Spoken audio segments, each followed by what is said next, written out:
Bienvenue sur Le Corner, podcast de l'agence La Source qui vous offre une vision et un éclairage unique sur l'industrie du sport et du divertissement. Toutes les 2 semaines, leaders de l'industrie et personnalités du sport partageront leurs visions, leurs astuces et les nombreuses facettes de notre écosystème. Nous vous ferons rencontrer d'anciens athlètes et hauts dirigeants d'organisations sportives, d'entreprises de médias et de technologies, de sponsors et d'agences numériques. Pour obtenir des informations et de nouvelles histoires sur ce qui se passe sur le terrain, c'est maintenant et c'est sur Le Corner.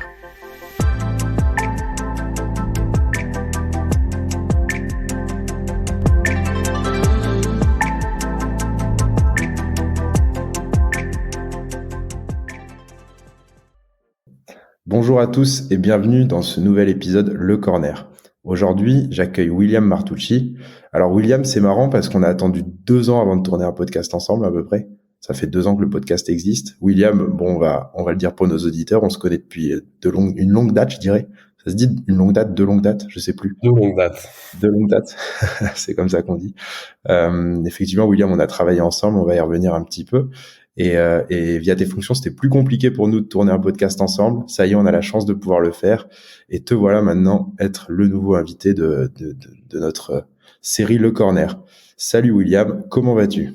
Salut, ça va très bien. Très content d'être avec toi sur ce podcast. Enfin, effectivement, après 2 ans de tractation.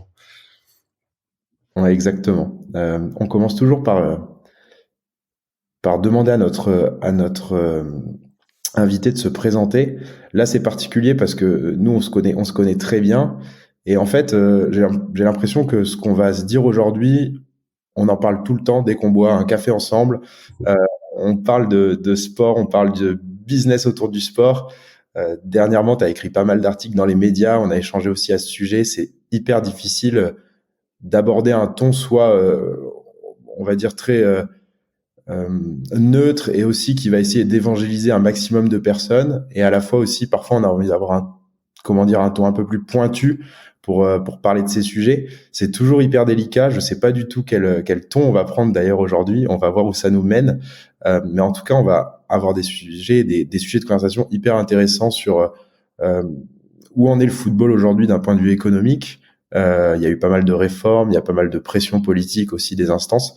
Et donc on va pouvoir parler de tout ça. Donc ça risque de faire un épisode assez riche en termes d'éléments.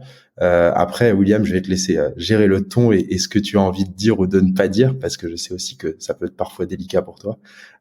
Donc voilà. Mais commençons par la première question. William, je te laisse te présenter pour nos auditeurs. Ouais, bon, moi je vais faire vite. De toute façon, on va parler de beaucoup de sujets qui vont aider à comprendre un peu qui je suis et ce que j'ai fait. Mais je m'appelle William Martucci, j'ai 30 ans. Je viens de région parisienne et je travaille dans le sport depuis une dizaine d'années, puisque c'est ce qui va nous intéresser. Et donc effectivement, je suis ton ami puisqu'on s'est rencontrés chez Netco Sport en 2015 et qu'on a travaillé ensemble pendant un peu plus de 2 ans. Effectivement, c'était une brève intro, William. Qu'est-ce qui t'amène à travailler dans le sport ? Écoute, moi je suis un grand fan de foot.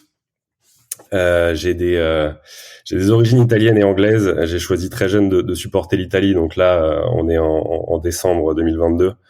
Je passe pas un super moment en cette fin d'année.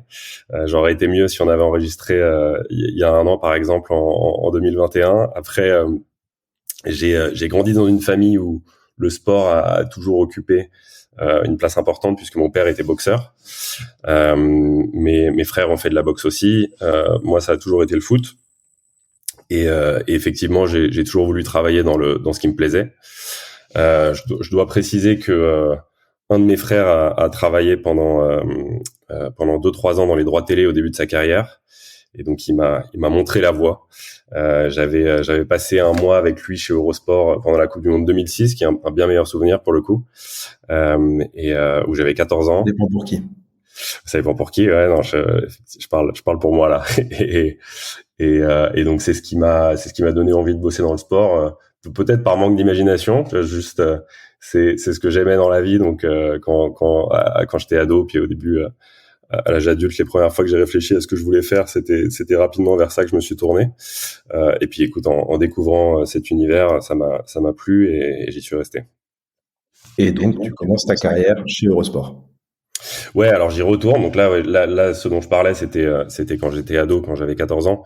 Mais effectivement, j'y retourne en 2013 pour mon premier vrai stage, si je peux dire ça comme ça, dans les droits télé, à la sous-licence plus exactement.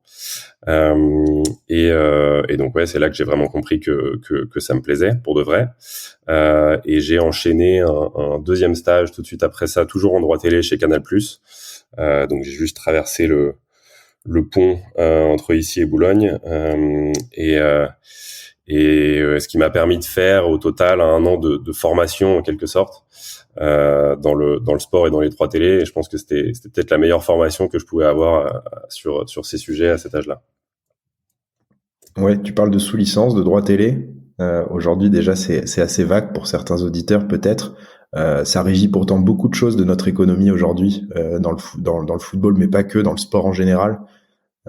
Tu peux nous en dire plus sur ce que tu découvres à ce moment-là, sur comment ça s'articule en 2013? Ouais, bien sûr.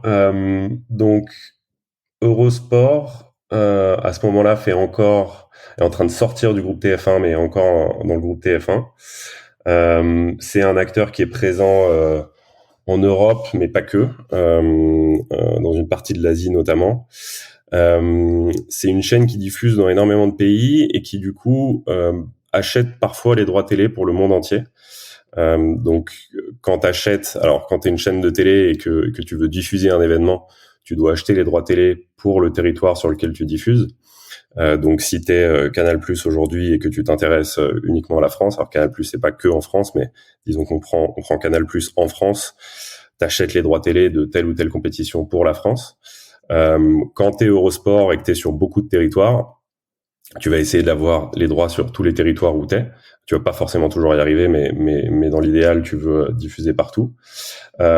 Et parfois, pour faire plus simple, ou parce que ça arrange l'entité qui te vend les droits, tu vas acheter les droits monde et tu vas revendre, par exemple, dans les pays où toi, t'es pas diffusé.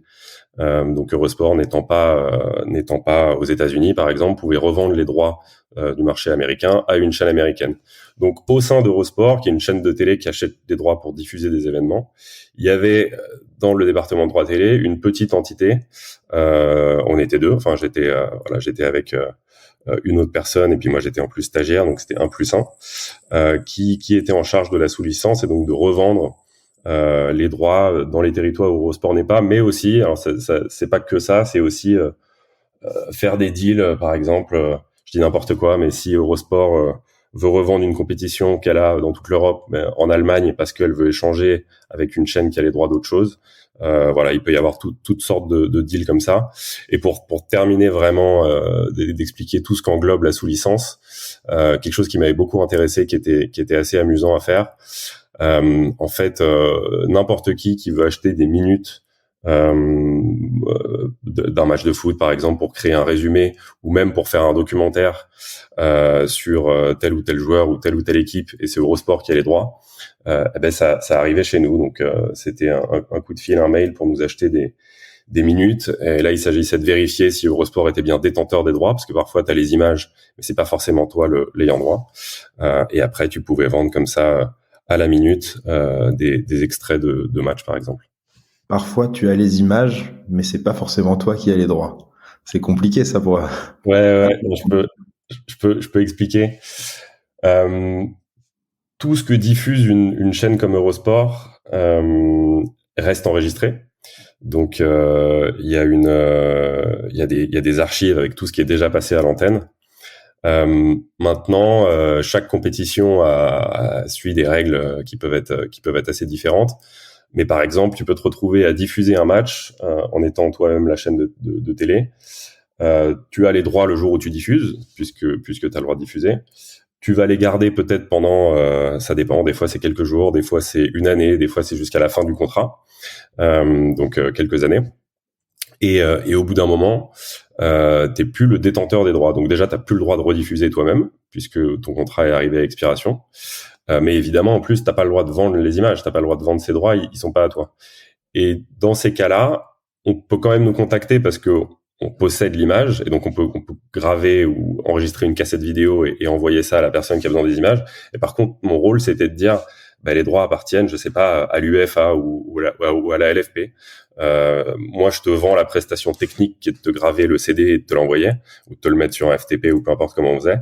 Mais par contre, il faut que tu ailles clearer les droits, comme on dit, et donc il faut que tu ailles acheter la minute en question ou les minutes en question auprès de l'ayant droit. Et puis après Eurosport Canal, donc c'est à peu près la même expérience. Et là, après Canal, tu rejoins une autre société. C'est là où on se connaît, je crois. C'est là où on se connaît, effectivement. En sortant, alors je retourne en école, je termine, je fais ma dernière année, et en sortant d'école, je passe chez Netco Sport, où on s'est rencontrés. T'as dû en parler beaucoup, donc dans différents podcasts, donc je vais peut-être pas trop détailler ce qu'on faisait là-bas, mais Netco Sport, c'est une petite parenthèse dans mon parcours finalement, parce que c'est pas complètement décorrélé du marché des droits télé, mais c'est quand même une expérience un petit peu à part. Voilà, c'était une entreprise, une start-up, je pense que c'était encore une start-up à ce moment-là, française, qui développe des applications mobiles pour les acteurs du monde du sport. Ça peut être des clubs, ça peut être des stades, des ligues et des chaînes de télé, puisque c'était ce qui m'intéressait le plus à ce moment-là. Netco venait de travailler avec la FIFA sur la Coupe du Monde 2014. En particulier, à l'époque, on parlait beaucoup de second écran. C'était le terme à la mode pour parler un petit peu de ces solutions qui se développaient. Et donc, effectivement, j'ai été commercial chez Netco pendant 2 ans et demi. Et ça t'a valu quand même un voyage en Australie. Enfin voilà, des belles. Plusieurs voyages en Australie. Plusieurs voyages en Australie. Non, c'était une super expérience. Déjà, écoute, apprendre un métier comme ça de commercial. Vendre des solutions techniques que je connaissais pas forcément, donc on est obligé d'apprendre très vite, au moins comment en parler. Après comprendre, c'est autre chose. Et puis ouais, écoute, quand t'es commercial, tu rencontres beaucoup de gens, t'as l'occasion de voyager. Donc non, c'était une expérience différente, un petit peu à part dans mon parcours, mais j'en garde un très bon souvenir. Ensuite, tu pars chez Team Marketing. Voilà, là, on tu y arrive. repars finalement dans le sujet qui te passionne, et ça te passionnait déjà à l'époque. Et je me souviens que quand on était ensemble chez Netco, on suivait de très près les cycles de droit, parce que c'était aussi important pour nos projets, et tu étais toujours le plus averti sur ces sujets. Ça t'amène chez Team Marketing. Tu peux expliquer aux gens ce que c'est Team Marketing déjà, parce que je pense qu'il y en a pas mal qui connaissent pas en fait comment ça marche derrière, et puis ce que tu faisais. Ouais, alors effectivement, Team Marketing, c'est pas un nom qui est connu du grand public, mais c'est une agence qui joue un rôle important dans l'écosystème du foot européen, puisque c'est l'agence qui commercialise les droits télé et sponsoring des compétitions de clubs de l'UEFA, donc en premier lieu de la Ligue des Champions. C'est une agence qui est basée en Suisse, à Lucerne plus exactement, donc dans la partie allemande, en plein centre de la Suisse. Et c'est pas exactement une agence classique, on va dire, puisque elle a qu'un seul client, qui est l'UEFA, et depuis 30 ans. Donc c'est vraiment une organisation qui est dédiée à ça, et qui s'occupe à la fois de vendre les droits télé et les droits sponsoring, et puis aussi derrière d'assurer une bonne partie de la relation avec les nombreux diffuseurs et les sponsors au quotidien, mais en particulier évidemment les semaines où ça joue. Donc bon, la vente des droits, je pense que c'est quelque chose d'assez clair. Ça fonctionne par cycle de 3 ans, c'est ça qu'il faut avoir en tête. Donc en fait, ce qui se passe, c'est que là, par exemple, on est dans le cycle 2021-2024. Les droits télé, les droits sponsoring pour ce cycle ont été vendus en gros dans les 2 ans avant le début du cycle. Donc entre l'été 2019 et l'été 2021, généralement c'est à peu près là que la vente se fait. Ils sont en train, puisque j'ai quitté Team, ils sont en train de vendre en ce moment les droits pour le cycle suivant, 2024-2027. Et donc cette vente a commencé cet été, à l'été 2022. Donc voilà, c'est toujours à peu près ça. Les 2 ans avant, c'est les moments où ça vend les droits. Et puis pendant que les vendeurs vendent, ceux qui s'occupent de la relation client, eux sont en train de travailler sur le cycle 2021-2024. Et donc là, c'est des sujets beaucoup plus récurrents. Je disais, ouais, c'est vraiment des contacts quasiment quotidiens avec les diffuseurs et les sponsors. Surtout côté sponsor, où il y a vraiment pas mal de boulot pour suivre toutes les activations qui peuvent être faites à la fois en physique, sur les réseaux sociaux. Voilà, il y a énormément de choses qui se passent tout au long de l'année. Alors là, évidemment, à l'heure où on se parle, il y a une pause, puisqu'on est pendant la Coupe du Monde avec cette saison un petit peu bizarre. Mais sinon, il y a du travail vraiment continu toute l'année de ce côté-là. Et toi, du coup, qu'est-ce que tu faisais au sein de cette organisation? Parce que ça va nous amener sur toute la suite du podcast. Ouais, c'est vrai. C'est une bonne ouverture sur le reste. Moi, j'ai rejoint l'équipe stratégie de team marketing il y a 5 ans. Alors stratégie, ça veut un peu tout et rien dire, mais c'est une petite équipe qui joue le rôle d'un cabinet de conseil, si on veut, pour la direction marketing et même quasiment pour la direction générale de l'UEFA. Donc, l'idée, c'est que Team étant l'agence qui gère la commercialisation, on était capable de produire des analyses et des recommandations sur ce qui fait varier la valeur des droits. Donc j'ai expliqué le fonctionnement en cycle de 3 ans. J'ai expliqué que la vente des droits se faisait en gros dans les 2 années avant le cycle. Mon équipe, l'équipe stratégie, elle travaille sur un cycle encore avant que la vente démarre. Donc en gros, moi le cycle 2024-2027, j'ai travaillé dessus de 2019 à 2022. C'est le moment où la stratégie travaille là-dessus. Et il y a 2 grands piliers, deux grands thèmes sur lesquels on travaille. Le premier, dont on va sûrement beaucoup parler, c'est le format des compétitions. Et le deuxième, on appelle ça le concept commercial, mais c'est en gros la façon dont les droits sont découpés, le packaging, la façon dont ils sont vendus de manière générale. Le but étant pour l'équipe stratégie finalement de répondre un peu toujours à la même question, si je simplifie beaucoup ce qu'on faisait, mais c'était répondre à la question: qu'est-ce qui se passe si je change telle ou telle chose dans le format, dans le concept commercial? Comment est-ce que ça fait varier la valeur des droits? La direction marketing de l'UEFA a pour priorité, alors c'est un petit peu plus complexe que ça, mais j'allais dire a pour priorité de faire grossir la valeur des droits et les revenus des compétitions à chaque cycle. Alors il y a d'autres objectifs derrière, mais disons que c'est un des objectifs. Et voilà, c'est dans ce contexte-là qui se tourne vers nous en nous disant on a telle ou telle idée ou tel club suggère tel ou tel changement. Est-ce que vous pouvez nous dire ce qui va se passer au niveau des revenus si on change ça ou ça? Alors oui, effectivement, on va aller sur le format de compétition, mais avant, et tu l'as dit plusieurs fois là dans cette description, le but c'est de voir ce qui fait varier la valeur des droits. Moi, j'ai une question sur le mot valeur. On parle d'une valeur uniquement financière ou autre? Parce que j'imagine que vous pouvez vous comparer à d'autres grandes compétitions ou grands événements dans le monde, mais avec des modèles différents. Je vais citer la NBA, par exemple, la NFL, etc. Mmh. C'est des modèles qui sont différents, on va pouvoir aussi en parler. Varier la valeur, c'est quoi varier la valeur? Au-delà du financier qui est une évidence, est-ce qu'il y a d'autres choses qui sont prises en compte? Là, quand je parle de valeur, non, je faisais référence directement à la valeur économique. Alors, si je peux dire, il y a peut-être une distinction à faire. Il y a la valeur théorique, parce qu'évidemment, quand tu es en 2019 et que tu es en train de travailler sur des projections pour 2024-2027, t'es pas capable de dire exactement combien les droits vont se vendre. Donc, tu travailles sur une variation théorique de la valeur. Tu dis, si tu ajoutes 2 semaines de compétition, voilà ce qu'on peut attendre. Sauf que peut-être qu'en 2024, le monde des médias aura complètement changé. En 5 ans, il peut se passer beaucoup de choses. Donc, tout le travail en amont, il est sur une valeur qui est assez théorique. Et puis après, plus tu t'approches de la vente, et là, ça devient plutôt le travail des vendeurs de faire des vraies projections en fonction des retours qu'ils ont du marché. Plus tu te rapproches d'une vraie valeur, enfin de ce qui va devenir les revenus finalement de l'UEFA pour les compétitions. Non, peut-être que ce que tu voulais, ce à quoi tu faisais référence, c'était on parle parfois notamment quand tu fais l'appel d'offres sur les droits télé, il y a plusieurs choses qui peuvent être regardées quand tu reçois les offres.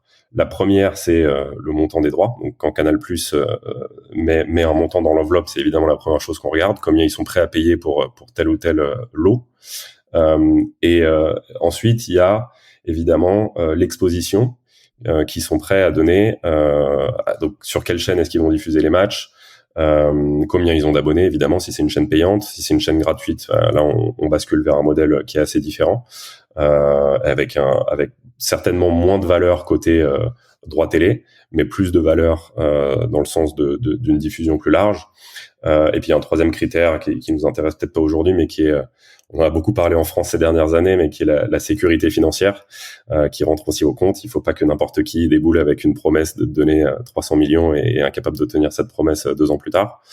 Mais la façon dont on a abordé la question de la valeur, c'est un petit peu lié à la façon dont Team travaille avec l'UEFA. Il se trouve que Team renouvelle son contrat tous les 3 ans et donc n'a pas vraiment la possibilité de travailler sur une vision à long terme. Alors ça n'a pas toujours été le cas et c'est un sujet qui est bien connu et dont l'UEFA et Team discutent assez souvent. Mais la conséquence de ça, c'est que tu peux un peu que te concentrer sur la valeur des droits, la valeur au sens de combien tu vas générer de revenus pour les 3 ans qui viennent. Et je dis ça parce que une autre façon de faire, ça pourrait être de prioriser l'exposition. Donc, par exemple, mettre des matchs sur une chaîne gratuite qui va te payer peut-être moins, mais tu sais que plus de monde vont voir tes matchs. Déjà, ça va pouvoir éventuellement faire grossir la valeur côté sponsoring.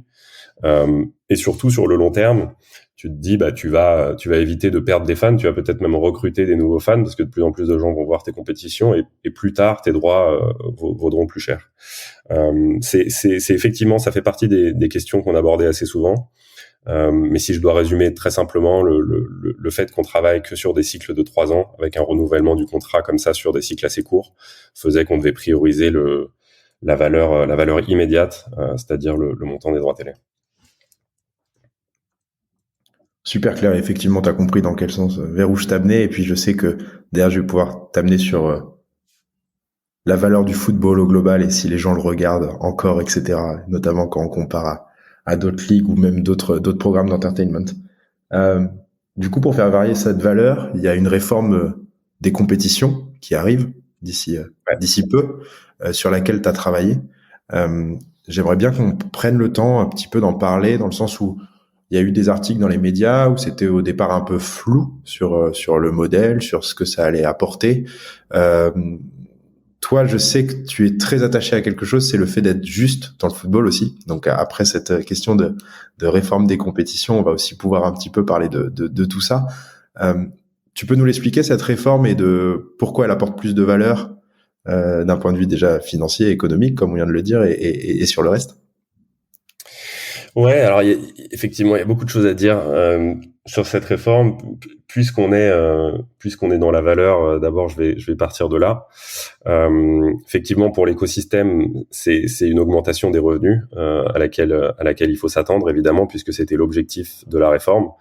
Ce qui veut pas dire d'ailleurs que c'était nécessairement l'objectif de l'UEFA. Ouais. Tu peux expliquer d'abord ce qu'est cette réforme, William, pour nos auditeurs, que tout le monde l'ait en tête, de juste recontextualiser un petit peu de quel est le format de la compétition actuelle, qu'est-ce qu'il sera demain, et après qu'on voit justement ces différentiels. Ouais, pas de problème.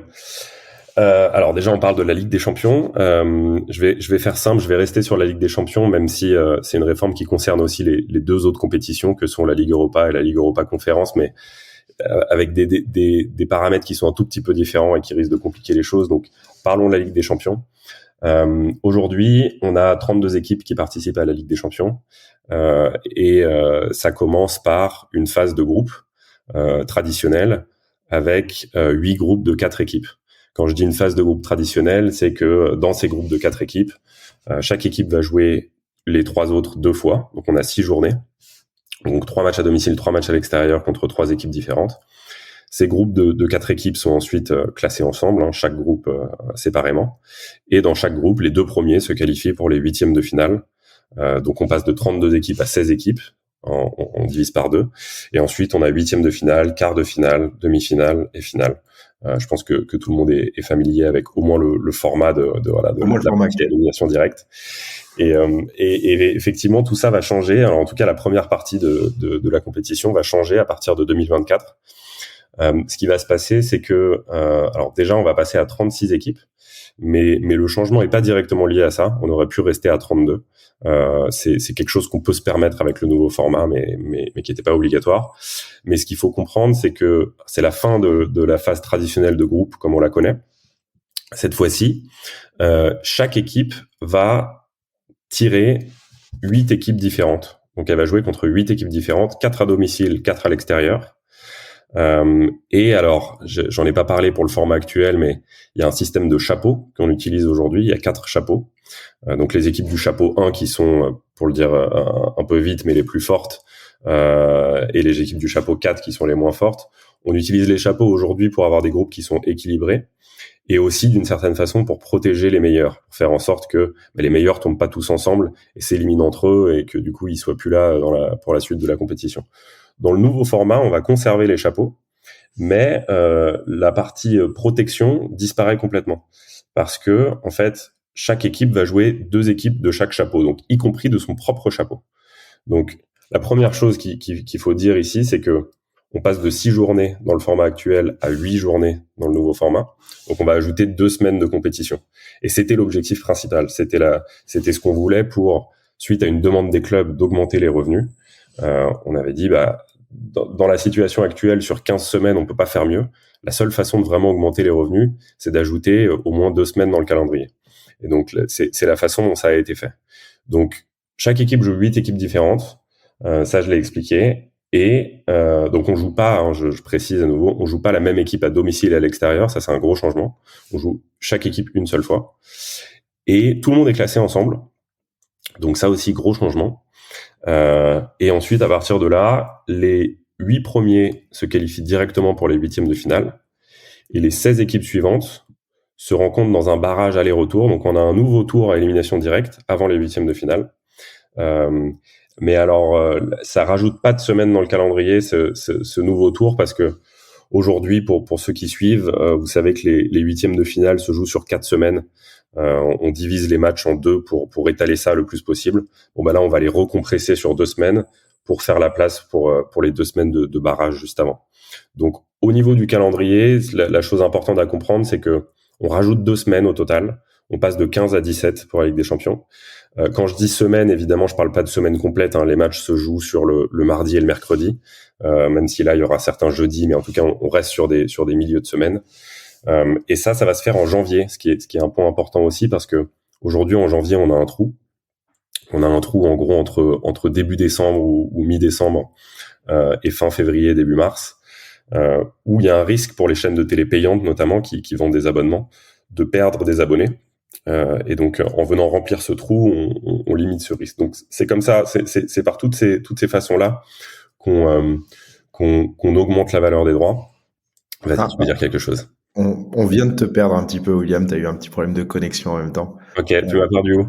Je pense qu'on a eu le contexte, mais en gros, ce que tu disais justement, et c'est bien parce que je voulais rebondir au même moment, t'as dit que justement vous alliez remplir aussi le mois de janvier, ce qui était important d'un point de vue média. Donc finalement, quand vous faites toutes ces réformes, vous le faites dans l'intérêt évidemment de l'UEFA et de ses compétitions, mais finalement vous écoutez aussi un peu les besoins des médias et des distributeurs, des diffuseurs pour répondre un peu à leurs attentes et leurs problématiques. Ouais, je pense que le point de départ quand même, il faut présenter les choses comme ça à mon avis. Le point de départ, c'est une exigence de la part des clubs. L'argent qui est généré par ces compétitions, par la vente des droits, et pour donner un peu des ordres de grandeur, aujourd'hui c'est 3,6 milliards par saison, 3,6 milliards d'euros par saison. Alors là je parle des 3 compétitions et je parle à la fois droit télé et droit sponsoring. Cet argent-là, il va en grande majorité dans la poche des clubs, si je peux le dire comme ça. Et c'est eux qui en sont les premiers bénéficiaires. Donc à chaque cycle, toutes les choses sur lesquelles je travaillais venaient en priorité d'un besoin, d'une demande de la part des clubs qui nous disaient comment faire pour augmenter les revenus. Et c'est à partir de là qu'on planchait. Côté diffuseur, effectivement, en fait, c'est plutôt une conséquence de cette première question. C'est comme on va augmenter les revenus pour les clubs, on va augmenter la valeur des droits. Pour le faire, comme ceux qui nous payent, c'est les diffuseurs et les sponsors, il faut augmenter la valeur pour les diffuseurs et les sponsors. C'est plutôt comme ça que ça marche, plutôt que de se dire comment on va créer quelque chose de mieux pour nos clients. Plutôt que comme on veut les faire payer plus cher, il faut qu'on leur donne quelque chose qui a plus de valeur. Et là, effectivement, et c'est pour ça que ce que je disais un peu tout à l'heure, c'est pour ça que c'est team marketing qui gérait cette partie-là et qui conseillait l'UEFA là-dessus. Comme on est aux premières loges, puisqu'on vend les droits et qu'on gère la relation avec les diffuseurs, on échange avec eux tout au long de l'année. On sait ce qu'ils veulent, on sait ce qui crée de la valeur de leur côté. Et là, c'est un très bon exemple, cette histoire de remplir un trou en janvier. C'est très parlant, je pense, parce que effectivement, les diffuseurs payants nous disaient, ce trou, c'est un petit problème.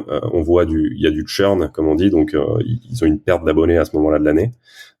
Et donc, dès qu'on a su qu'on allait ajouter des semaines, ça a été une priorité de dire il faut absolument qu'on mette ça au mois de janvier.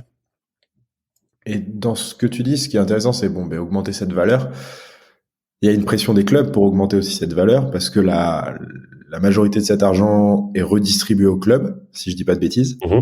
Et donc, du coup, il y a une pression. On parle de Super League notamment, on parle de pas mal de choses comme ça. Tu peux nous donner ton avis et un petit peu le pourquoi du comment on arrive à cette situation qui, j'ai envie de dire, maintenant est récurrente. Tous les ans, on entend, il y a un article à un moment qui sort sur cette Super League, excuse-moi. Donc, est-ce que tu peux donner un peu le contexte et pourquoi on en arrive là? Je pense que ça part d'un phénomène qui est un peu naturel à mon avis. En fait, pour gagner plus, ce qui est l'objectif des clubs, on comprend assez vite que il faut avoir plus d'argent que les autres, parce que si on a plus d'argent, on peut s'acheter les meilleurs joueurs, on peut surtout offrir les meilleurs salaires et donc attirer les meilleurs joueurs et donc être plus fort et donc gagner plus de trophées. C'est vraiment l'objectif numéro 1 des clubs et leur fonctionnement qui tourne autour de ça. Ce qui se passe, alors ils ont plein de façons de chercher à augmenter leurs revenus. Tu vois, en ce moment il y a un sujet à l'heure où on se parle où le PSG s'intéresse au rachat du Parc des Princes par exemple ou à créer un nouveau stade. Ça c'est pour les revenus billetterie. Donc ça c'est des sujets qui concernent les clubs en direct. Et il y a un sujet côté droit télé où là ça passe nécessairement par changer des formats, ajouter des matchs, ce genre de choses pour pouvoir augmenter la valeur, pour pouvoir vendre les droits plus chers aux chaînes de télé. Il y a une petite particularité sur les Coupes d'Europe. Il n'y a pas trop de changements dans les formats des championnats. Hein. Les championnats tels qu'on les connaît, c'est un peu les mêmes depuis toujours. Par contre, les Coupes d'Europe, déjà la première chose à dire, c'est que ça occupe pas toute une année, ça occupe pas tout le calendrier.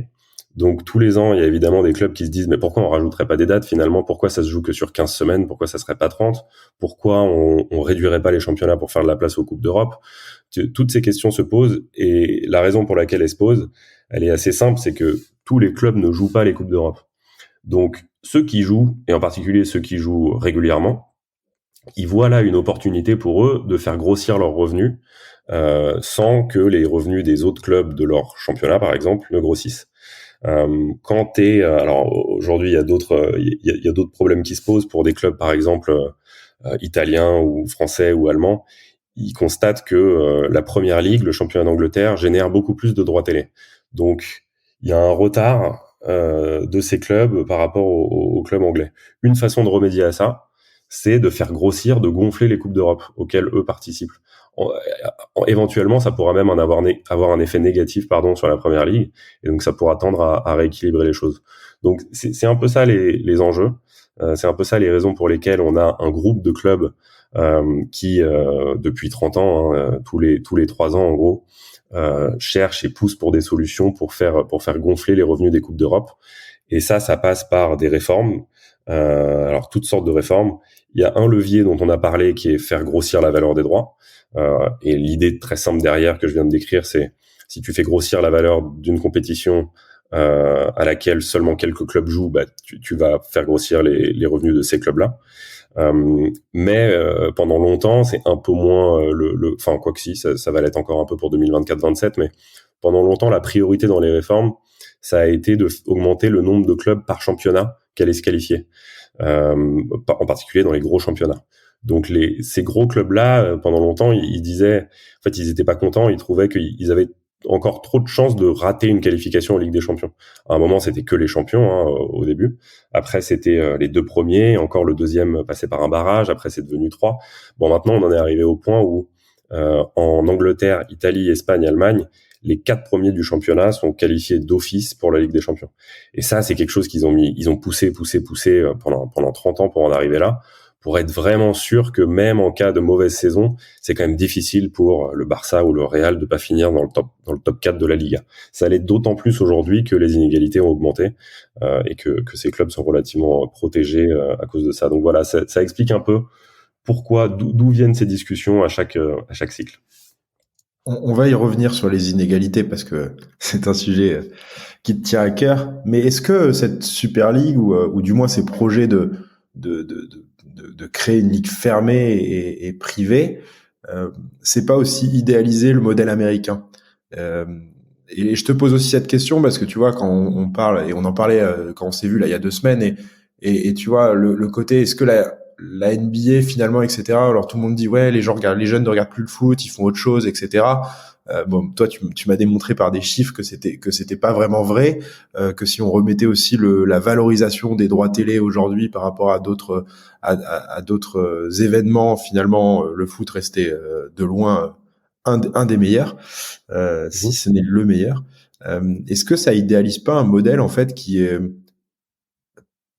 parfois en fait contre nature et pas forcément compatible avec notre modèle de fonctionnement? Et quand je parle du modèle de fonctionnement, il commence dès le plus jeune âge en fait, où t'es en école de foot, t'as des fédérations, t'as de l'argent public, de l'argent privé qui finance en fait tout l'écosystème.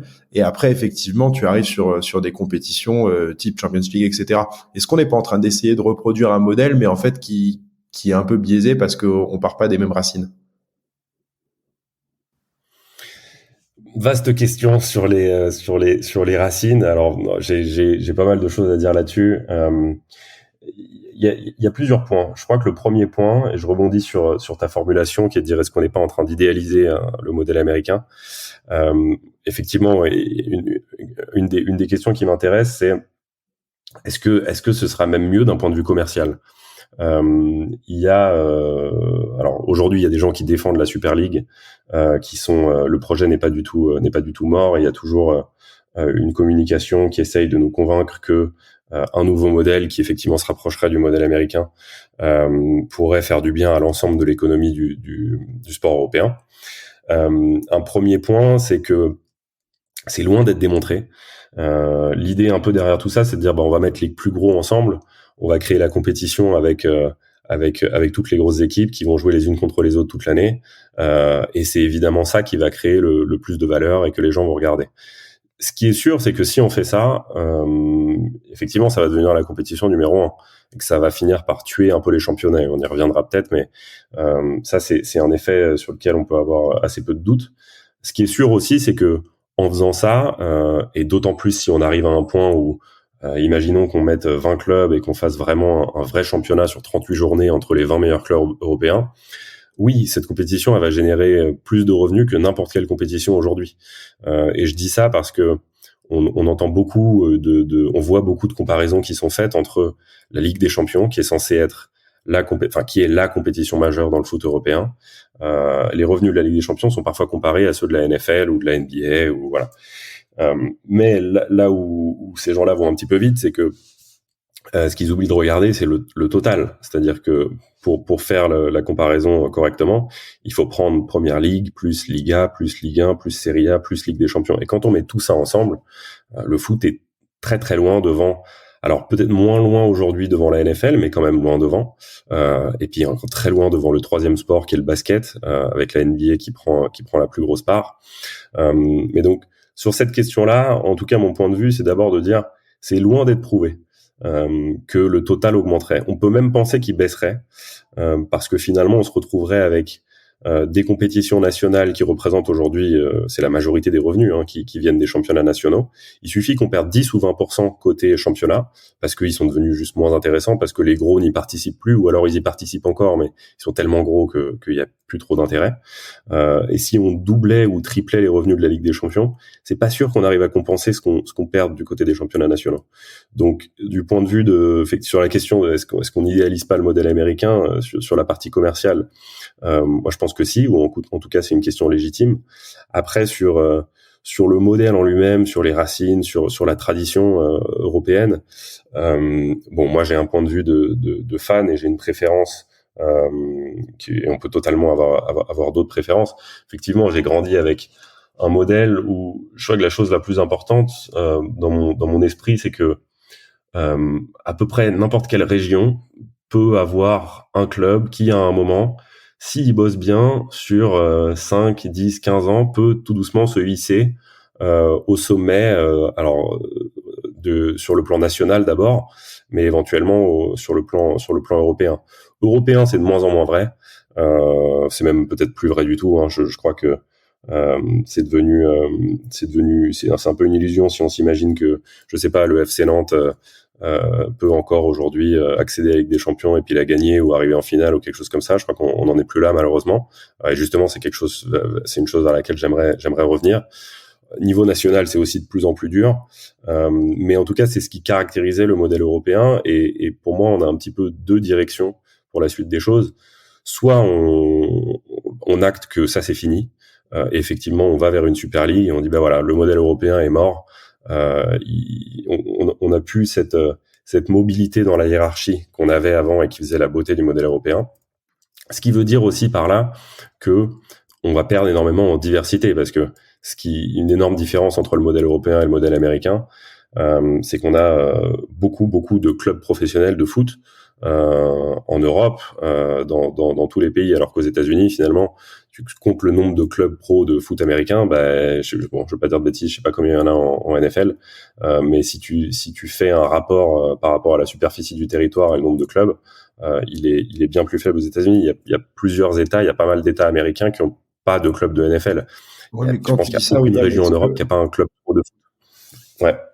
Ouais, mais tu vois, est-ce que quand tu dis ça, est-ce que le modèle, en fait, qui tente vers une Super League ou qui reste comme il est, avec effectivement des réformes comme il peut y avoir sur les compétitions, des choses comme ça, est-ce qu'en fait, c'est pas déjà fini, tu vois, et c'est un peu une question, je réponds à moitié, c'est une question aussi, mais tu vois, enfin, moi, comme tu le sais, je suis pour les Girondins, je fais tout pour que mon neveu, il soit pour les Girondins. Bah, les Girondins, ils sont en Ligue 2, ils gagnent pas, voilà, ils gagnent un peu maintenant, mais pendant longtemps, ils gagnaient pas un match. Bah, non, il veut le maillot du PSG, tu vois. Et pourtant, il habite dans le sud-ouest et il devrait être pour les Girondins, tu vois. Est-ce que c'est pas déjà un peu fini? Est-ce que, en fait, ces clubs ont des marques tellement puissantes que finalement, ils polarisent déjà un petit peu l'écosystème du fan, je dirais. Et est-ce que finalement, en fait, c'est pas déjà joué? Et tu l'as dit en disant, mais Nantes, ça sera compliqué pour Nantes de faire une finale de Ligue des Champions. Et pareil, j'aimerais beaucoup que ce genre de choses arrivent, parce que je pense que d'un point de vue surprise, beauté du sport, etc., ça a plein de vertus. Mais est-ce que finalement, c'est pas déjà le modèle, il est pas déjà un peu cannibalisé? Complètement. Complètement. Non, c'est un constat que je partage. Moi, ma réaction, une fois qu'on a constaté ça, c'est de dire comment on peut y remédier. Comment on peut, j'aime pas trop cette expression, j'allais dire revenir en arrière, mais je sais que dans l'esprit de certains, quand on dit ça, c'est une façon de pas accepter une forme de progrès. Alors, pour moi, c'est pas du tout du progrès, le fait que les inégalités augmentent et qu'on ait créé des super clubs comme ça qui écrasent tout. Mais dans les faits, oui, ce qu'il faudrait, ce serait revenir en arrière d'un point de vue chronologique vers un moment où il y avait plus de mobilité. Écoute, ouais, la cannibalisation, elle est là, elle est évidente. La question, c'est qu'est-ce qu'on fait une fois qu'on a constaté ça? Est-ce qu'on l'acte? Est-ce qu'on dit voilà, c'est trop tard, on peut plus rien faire? Ou est-ce qu'on dit les traités européens encore aujourd'hui parlent d'un modèle européen du sport? Il semblerait qu'il y ait une volonté politique de protéger un modèle qui a fait le succès, et encore une fois, qui a fait un succès commercial, qui a fait du football. Alors, je vais un peu vite en disant ça, c'est pas le modèle européen ouvert qui a forcément fait que le foot est devenu le sport le plus populaire du monde et le plus riche du monde, mais on peut dire que ça y a contribué. Donc, est-ce qu'on veut vraiment se débarrasser de ça? Et puis, à nouveau, alors là, je rebondis sur la partie un peu sur les effets au niveau local que peut avoir ce modèle-là, mais avoir plein de PME, parce que les clubs de foot aujourd'hui, malgré tout, ça reste des PME. Avoir un système avec plein de PME éparpillés sur l'ensemble du territoire européen qui font vivre des communautés, à la fois sur le plan économique, mais quand je dis vivre, c'est aussi qui crée de l'intérêt, qui crée de la passion, enfin voilà, tout ce qui tourne autour du sport, tout ce qui fait qu'on aime le sport. Est-ce que ce modèle-là, on veut le laisser mourir, ou est-ce qu'on veut pas se battre tant qu'il en est encore temps pour revenir vers quelque chose avec plus de mobilité? Justement, tu vois, si tu veux te battre là, pardon William, excuse-moi, je t'ai coupé.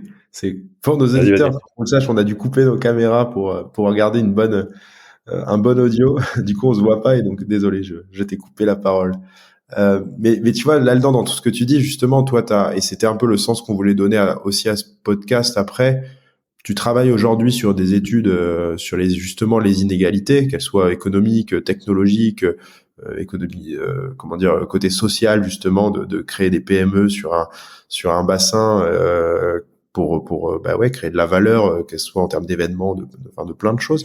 Quand tu vois toutes ces inégalités, justement, et ça rejoint un petit peu ce que tu commençais à dire. Qu'est-ce qui peut encore être mis en place finalement, parce que ça doit venir d'un point de vue politique finalement au départ, d'un point de vue fédéral. Qu'est-ce qui pourrait être mis en place en termes de solutions pour toi aujourd'hui?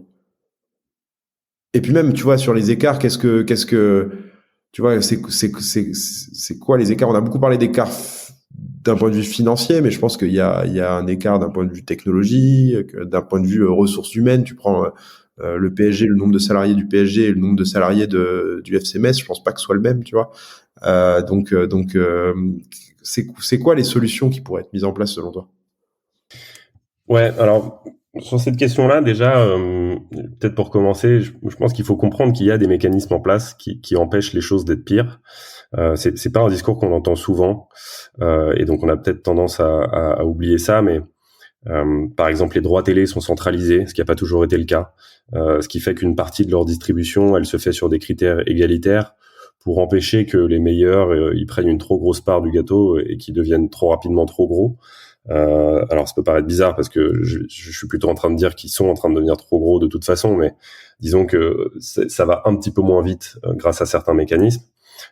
Côté UEFA en particulier, on a des subventions, c'est un sujet dont je parle beaucoup, mais on a des subventions qui vont de la Ligue des Champions vers les deux autres compétitions, et on a des paiements de solidarité surtout, qui sont donc une partie des revenus générés par la Ligue des Champions vont aux clubs qui sont pas qualifiés. Et ça peut représenter dans certains cas jusqu'à 50% des revenus de clubs croates, par exemple. Il y a eu un exemple croate qui avait circulé il y a pas longtemps. Et ça permet de limiter les inégalités. En tout cas, de faire en sorte qu'elles croissent pas trop vite. Un chiffre que je trouve intéressant, que j'ai découvert en faisant une analyse récemment, mais si on regarde la part des revenus du foot européen de clubs qui est captée par les 15 clubs les plus riches, aujourd'hui, elle est de 35%. Donc, les 15 clubs les plus riches captent 35% des revenus du foot européen, sur à peu près 1000 clubs en tout. Si on enlève les revenus versés par l'UEFA, donc le prize money, ce que l'UEFA verse à la fois aux clubs qui participent, mais aussi qui participent pas, comme je viens de l'expliquer, donc les paiements de solidarité, les subventions, etc. Cette part que capte le top 15, elle serait de 34%. Donc on passe de 34 à 35 avec les revenus de l'UEFA. Bon, avant de faire le calcul, j'aurais pensé que c'était beaucoup plus. Tu vois, on a souvent tendance à penser que c'est les revenus des compétitions européennes qui créent ces inégalités. C'est pas aussi simple que ça. Il suffit pas de dire ça pour dire bon bah du coup il y a pas de problème avec les compétitions de l'UEFA parce que ça a un effet sur le sponsoring. Il y a d'autres choses. Mais en tout cas, voilà, première chose, il y a des mécanismes en place qui existent. D'autres sont évidemment possibles. Une meilleure répartition des revenus, on peut aller encore plus loin. Une centralisation du sponsoring, voire de la billetterie. On sait que voilà, les gros clubs aujourd'hui, tu vois, on prenait l'exemple de Manchester United. Pourquoi est-ce qu'ils sont toujours... Alors là, on commence tout doucement à avoir un décrochage. Mais pourquoi ils sont restés aussi hauts malgré 10 ans de performances sportives qui sont pas terribles? Parce que ils ont tellement de fans à travers le monde que ils ont des revenus sponsoring. Tu vois, c'est le sponsor qu'ils ont sur leur maillot ou leur équipementier ou ceux qui sont affichés dans leur stade, qui sont hyper hauts et qui mettent beaucoup de temps à baisser parce que tu peux être nul. Bon, je vais un peu vite, mais tu peux être nul pendant 10 ans tu vas pas forcément perdre tes fans du jour au lendemain. Quand les gens sont fans, même si c'est des choses qui évoluent peut-être un peu aujourd'hui, ils ont tendance à rester fans de ton club pendant assez longtemps. Donc, tu as des gens qui te regardent. Donc tu vas avoir des revenus qui vont rester assez hauts et qui vont rester stables et qui sont décorrélés de tes performances sportives. Bon, si on centralisait les revenus de sponsoring, ce qui se fait dans certaines ligues américaines, comme on le fait avec les droits télé, on mettrait fin à ça. On pourrait en tout cas une partie des revenus sponsoring, on pourrait les redistribuer sur la base de critères de performance. Un autre exemple qui va parler, qui sera peut-être encore plus parlant, mais revenir en arrière sur l'arrêt Bosman. Alors là, évidemment, c'est une décision de justice. Donc je parle de quelque chose je parle d'un changement dans la loi, mais l'arrêt Bosman, pour ceux qui l'ont pas en tête, c'est que depuis 1995, on ne peut plus limiter le nombre de joueurs étrangers dans les clubs de foot. Donc avant ça, il y avait un nombre limité qui était assez bas. C'était entre 3 et 5, je sais plus, je crois qu'il y avait des règles différentes en fonction des compétitions de joueurs étrangers par club. Ce qui faisait que même si les clubs anglais, disons, étaient plus riches que tous les autres, ils pouvaient pas acheter toutes les stars du monde entier. Alors ils devaient jouer avec les joueurs anglais qui sont pas mauvais, mais ils pouvaient pas faire venir toutes les stars de partout dans le monde. Et par conséquent, peut-être que les meilleurs joueurs portugais, certains d'entre eux restaient au Portugal, les meilleurs joueurs hollandais en Hollande, les Croates, les Serbes notamment à l'époque jouaient plus chez eux. Donc ça aussi c'est une solution pour remettre un peu d'équilibre côté sportif. On peut penser à des conditions de dépenses de ces revenus avec des salaires variables, mais je crois que la question, elle est surtout de comment mettre en place ces solutions, parce que évidemment tout ce que je viens de dire là, ça rencontre beaucoup de résistance de la part des gros clubs. Logiquement, les clubs de foot aujourd'hui qui dominent le foot européen, ils veulent exactement l'inverse de tout ça. Si je suis dirigeant d'un gros club de foot, je veux réduire l'aléa sportif, je veux pas l'augmenter. Donc quand je dis que pour le foot européen, il faudrait qu'on augmente la mobilité dans la hiérarchie, non, évidemment que pour Manchester United, ils vont pas du tout être d'accord avec ça. Eux, ils sont très contents d'être protégés. Ils ont même travaillé pendant des années et des années pour atteindre ce statut et pour être protégés de l'aléa sportif. Donc la question c'est comment on fait pour s'opposer à cette résistance. Et donc c'est une question de gouvernance. Il faut se demander comment donner plus de pouvoir à ceux qui veulent aller vers plus d'égalité. C'est une question légale qui tourne autour du problème du chantage à la Super League, puisque aujourd'hui, comment font ces clubs pour obtenir ce qu'ils veulent et pour contraindre un peu tout l'écosystème à aller dans leur sens. Encore une fois, je vais vite, je le dis simplement, mais ils disent si vous ne donnez pas ce qu'on veut, on s'en va. On est tellement gros, on a tellement de gens qui nous regardent que du jour au lendemain, on peut se mettre ensemble, créer notre propre compétition. Et là, pour le coup, tous les autres clubs seront coupés des revenus que nous on génère, et ce sera encore pire. Aujourd'hui, le cadre légal, le cadre juridique fait que ce chantage est crédible et il fonctionne. Donc il faut agir du point de vue légal en créant par exemple une exception sportive, comme on parle de l'exception culturelle, en confiant par exemple un monopole à un régulateur sous contrôle qui peut être l'UEFA, qui peut être quelqu'un d'autre si on estime que l'UEFA ne fonctionne pas, ou en imposant au moins une gouvernance plus démocratique qui est pas soumise au pouvoir de marché des gros clubs, en faisant en sorte par exemple que, tu vois, tout à l'heure je disais qu'il y a 1000 clubs pro aujourd'hui européens, peut-être qu'il faut donner une voix par club. Aujourd'hui, c'est pas comme ça que ça fonctionne au sein des instances. Tu vois, tu as parlé de vote, que les votes sont pas, on va dire, unitaires par club. Mais est-ce qu'il n'y a pas d'autres gens qui pourraient intervenir d'un point de vue, je sais pas, politique européenne, si on parle des coupes d'Europe européennes? Est-ce que les diffuseurs auraient pas aussi leur mot à dire? Parce que si on crée des nouvelles compétitions ou des nouveaux formats, c'est aussi eux qui vont avoir une pression. Alors tu vas me dire, ça reste des lignes avec des chiffres, et s'ils s'y retrouvent financièrement, ils iront ou ils iront pas. Mais est-ce qu'ils ne devraient pas être aussi plus consultés dans ce débat, ou peut-être qu'ils le sont et je le sais pas? Non, écoute, à ma connaissance, ils sont pas forcément consultés aussi loin sur ces questions-là. C'est une bonne remarque. Je pense à voix haute, mais je me dis, qu'est-ce qui les arrange vraiment eux finalement? Est-ce que aujourd'hui ils subissent pas la multiplication des des matchs, des compétitions. Est-ce que c'est une opportunité pour eux parce que ça leur permet de diffuser plus de sport et d'attirer plus de monde et pour aller après vendre derrière. Comme tu le sais, l'écosystème des médias est un petit peu compliqué et le sport est aujourd'hui utilisé comme un produit d'appel plus que comme un produit qu'on rentabilise directement. Est-ce que ça les arrangerait pas quelque part aussi qu'on aille complètement dans l'autre sens, qu'il y en ait moins, qu'ils aient moins de dépenses côté sportif? Est-ce qu'aujourd'hui ils achètent parce qu'ils sont dans une espèce de FOMO où ils achètent pour pas que leurs concurrents aient la compétition? Et donc si on réduit le nombre de compétitions, peut-être que ça les arrange. Je sais pas trop, mais c'est une bonne remarque. À ma connaissance, en tout cas moi, j'ai pas été impliqué dans des discussions où on demandait directement aux diffuseurs ce qu'ils en pensaient. Si, alors maintenant je me souviens. BT, qui est le diffuseur anglais, le gros diffuseur pay anglais, avait été intervenu au moment de la Super League pour dire directement que eux ils voyaient moins de valeur dans la Super League que dans le système de compétition actuel. Bon, ça vaut ce que ça vaut, hein. Évidemment, c'était quelque chose qui a été partagé par l'UEFA à ce moment-là. C'était un soutien, on va dire, au modèle actuel et à l'UEFA. Mais ça peut être intéressant de les impliquer plus, ouais. Quand tu regardes un peu là justement tous tes dossiers sur les inégalités sur lesquels tu travailles aujourd'hui, tu penses que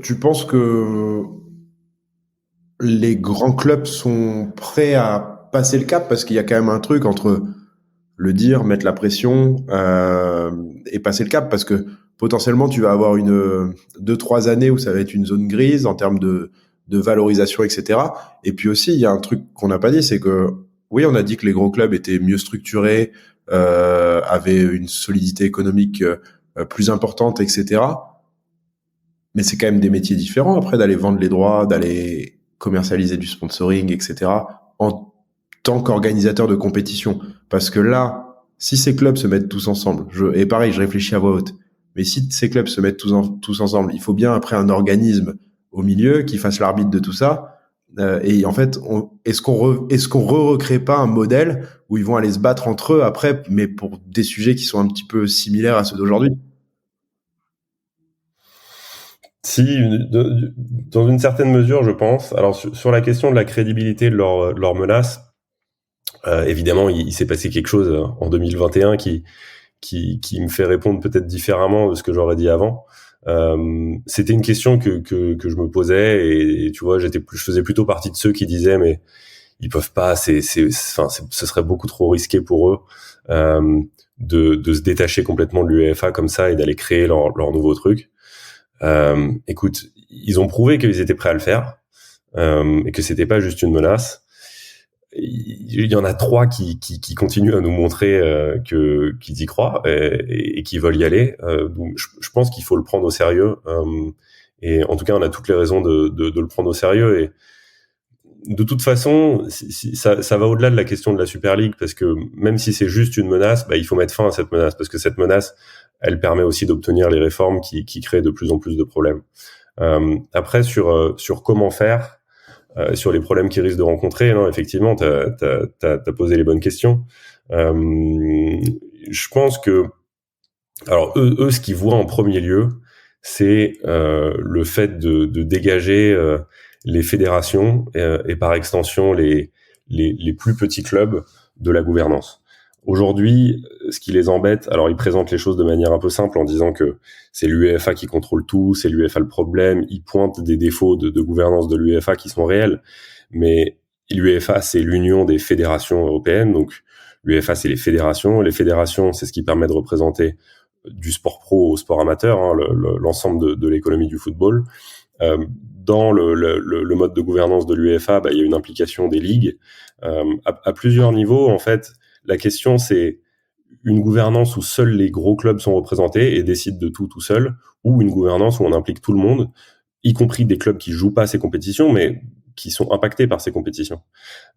Et donc je pense que dans l'esprit de ceux qui veulent lancer une Super League, c'est d'abord ça qu'ils voient, c'est dégager les plus petits. Après, effectivement, entre eux, c'est pas garanti qu'ils s'entendent.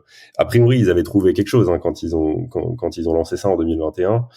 Et d'ailleurs, c'était un mode de répartition des revenus qui était intéressant parce qu'il était assez égalitaire entre eux. Alors, il y avait quelques trucs un peu loufoques. Il y avait un bonus pour le Barça et le Real qui sortait un peu de nulle part, mais finalement c'était plus égalitaire que ce qu'on pouvait trouver aujourd'hui.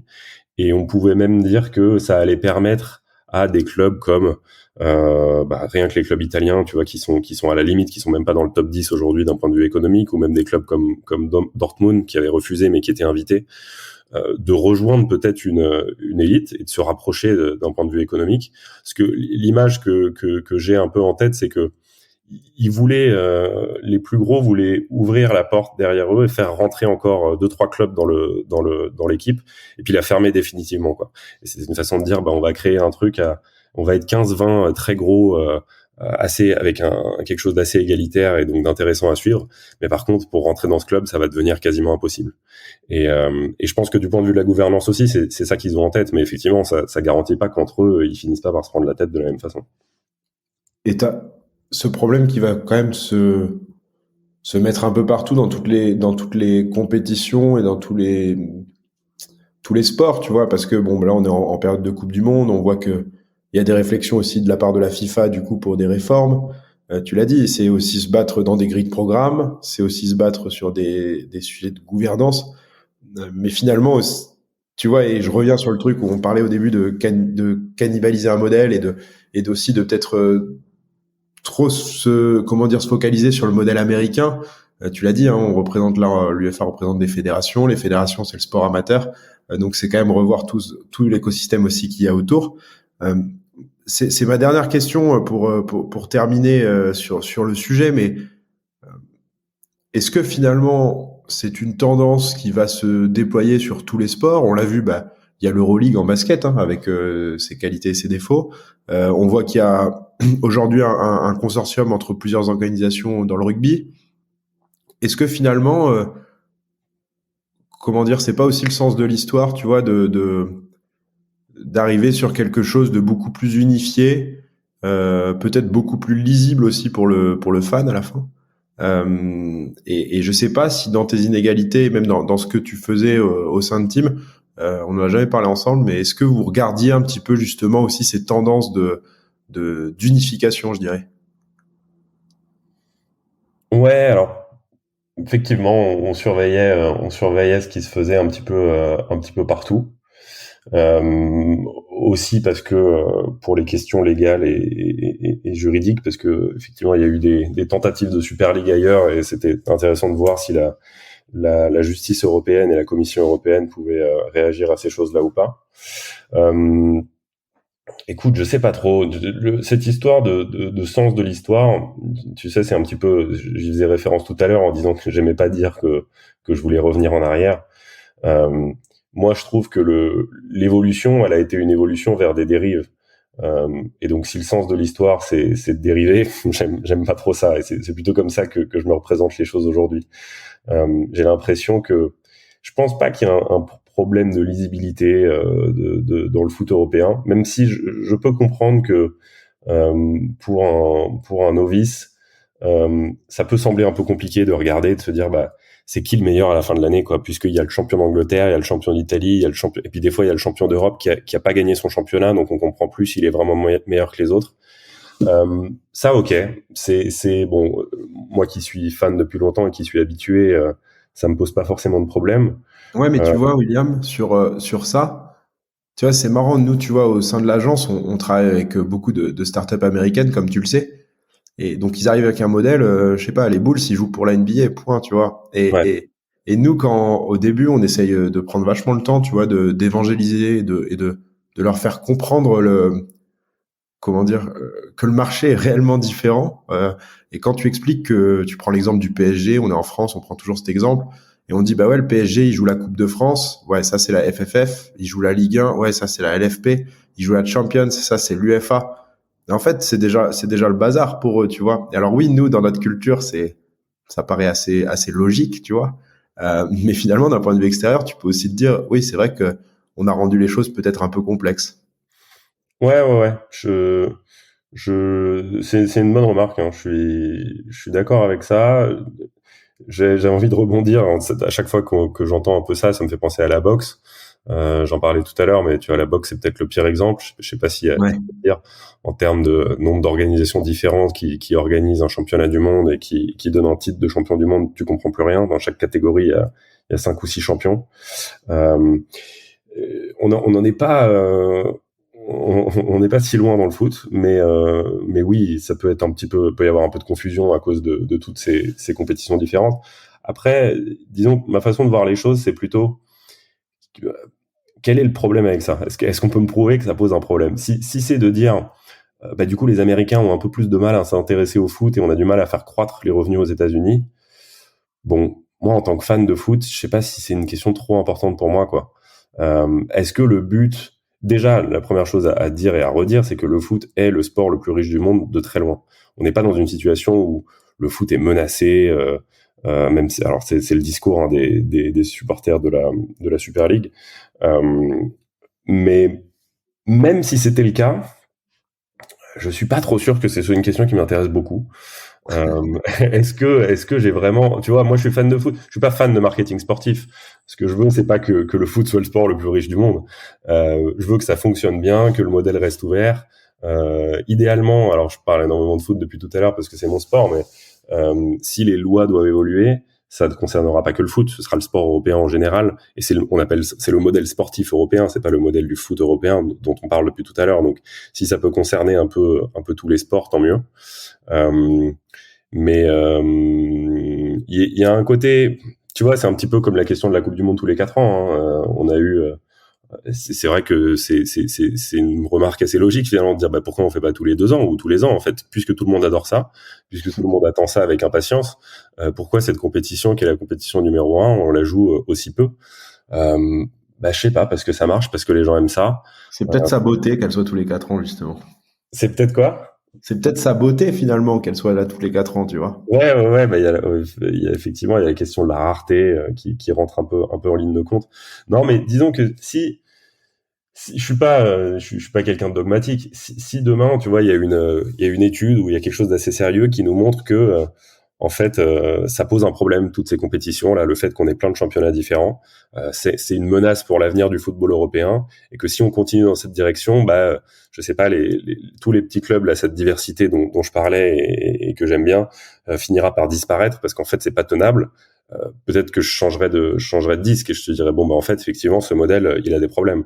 Mais aujourd'hui ce que je constate c'est que ok peut-être qu'il c'est un frein à la compréhension de certains, ça fait que le foot est pas hyper clair, mais ça a pas empêché le foot de se développer comme il s'est développé et je crois pas que ce soit un problème majeur.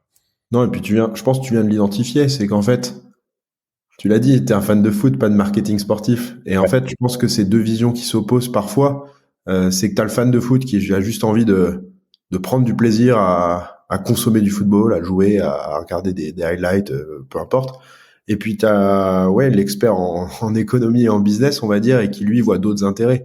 Euh, tu vois, et on en a déjà parlé ensemble, créer des synergies au point de, tu vois, gérer, tu vois, d'un point de vue de gouvernance, que ce soit géré par je sais pas, les ligues, les fédérations, suivant le projet. Mhm. Je trouve ça super intéressant parce que ça permet de déployer beaucoup plus de choses, de peut-être réduire aussi ces inégalités, tu vois. Quand tu as une ligue qui prend un projet à son compte, bah, tu vois, elle en fait bénéficier tout le monde et c'est quand même super en termes de valorisation.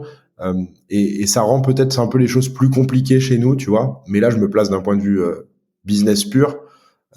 Et puis après, bah, le fan, il va te dire, bah ouais, les Girondins cette année ils sont en Ligue 2, mais en fait, je vais être honnête, ça fait 6 ans que j'avais pas pris autant de plaisir à retourner au stade parce que bah déjà on gagne des matchs, tu vois. Ouais, Et c'est hyper bête, hein. Mais finalement, est-ce que je préfère pas ça, quoi. ouais, bah tu rejoins complètement. Je fais partie de ces gens. Donc moi je suis fan du PSG. J'ai pas été scandalisé par l'arrivée du Qatar. J'ai même été plutôt content au début que certains gros joueurs arrivent au PSG. Mais j'ai souvent la réflexion sur est-ce que je trouvais ça pas plus. Bah, en fait, du point de vue, si je parle de la Ligue 1, pour le coup, là, je suis assez sûr de moi. Je prenais beaucoup plus de plaisir avant quand on variait entre entre très nul et pas mal. C'était un peu ça le PSG, entre risquer la relégation et puis avoir quelques saisons où on finissait deuxième derrière Lyon quand j'étais ado. Je prenais un plaisir dingue. Enfin, tu vois, on pouvait battre Marseille ou Lyon un dimanche soir et j'étais content pendant 3 jours. Aujourd'hui, alors évidemment j'étais ado et je pense que c'est des choses qui évoluent aussi avec l'âge. Mais aujourd'hui, pour avoir une joie comme ça, il faut que ça passe que par la Ligue des Champions, ce qui est un peu chiant. Je me mets à regarder de plus en plus le championnat italien parce que pour le coup, pour pas mal de raisons, mais il est de plus en plus ces dernières années, il est assez incertain. Et c'est un championnat où il y a un équilibre compétitif qui est vraiment pas mal et qui fait qu'on vibre devant. Mais ouais, pour moi c'est le plus important, quoi. Pour la passion passe par et les joies qu'on peut avoir, ça passe souvent par une forme d'incertitude. C'est joli. C'est joli comme conclusion, William. Tu l'avais préparé. Non, mais merci. Will, j'ai une dernière question à te poser. Je te l'ai dit avant qu'on commence l'enregistrement. On a l'habitude de demander à nos invités de suggérer à notre audience des bouquins, des séries, enfin voilà, des choses à lire, à écouter. Voilà, je sais pas si tu as 2-3 recos à nous faire. Ouais, effectivement j'ai eu le temps d'y réfléchir. C'était pas trop dur parce que j'ai un bouquin qui m'a beaucoup plu et qui m'a appris pas mal de choses, qui s'appelle Players.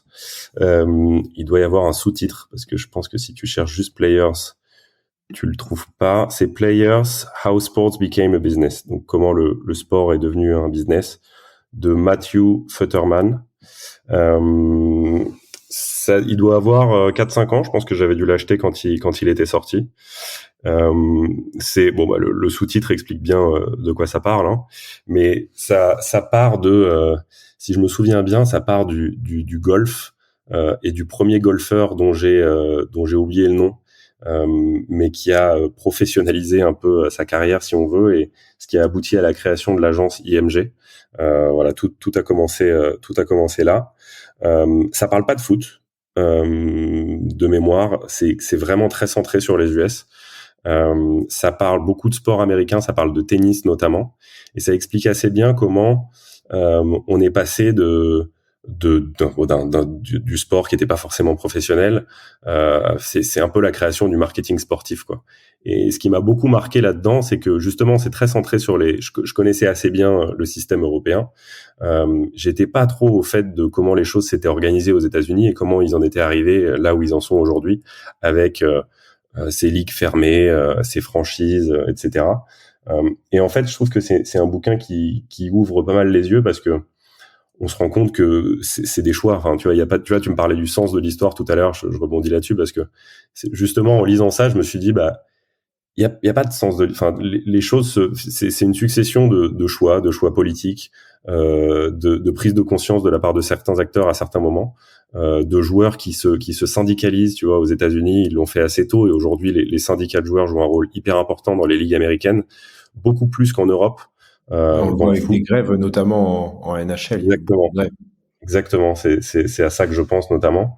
Et ce qui est marrant parce que tu vois, c'est presque contre-intuitif. Alors c'est peut-être un peu bête ce que je dis, mais tu te dis c'est pas les US où tu t'imagines que les syndicats vont jouer un rôle plus fort qu'en Europe. Mais tu te dis, bah, des fois il y a pas tellement de raisons pour que les choses se passent de telle ou telle façon. Et c'est un peu en lisant ça que j'ai commencé à me dire, bah, en fait, on peut changer les choses et la façon dont elles se passent en Europe, quoi. Rien n'est gravé dans le marbre. On a pris une direction à un moment, mais on peut en prendre une autre. Et certaines lois aujourd'hui américaines, l'exception sportive dont je parlais tout à l'heure, elle existe en quelque sorte dans la loi américaine. C'est ce qui permet à la NBA, par exemple, d'exister sous forme de cartel. C'est un cartel qui est légal, mais qui est soumis à certaines conditions. Et ben finalement, est-ce que c'est pas ceux qui rêvent un peu du modèle américain, est-ce que c'est pas les mauvais paramètres du modèle américain qui veulent appliquer en Europe, au lieu de regarder plutôt du côté de ces lois, de cette exception sportive et de la façon dont ils répartissent les revenus entre les clubs, par exemple. Bah écoute, ça donne plutôt envie de le lire, ce bouquin. Tu me le prêteras? J'espère. Ouais. Il est quelque part dans un carton. Je te retrouverai ça. Très bien. Quand ton déménagement sera terminé. C'est ça. Parfait.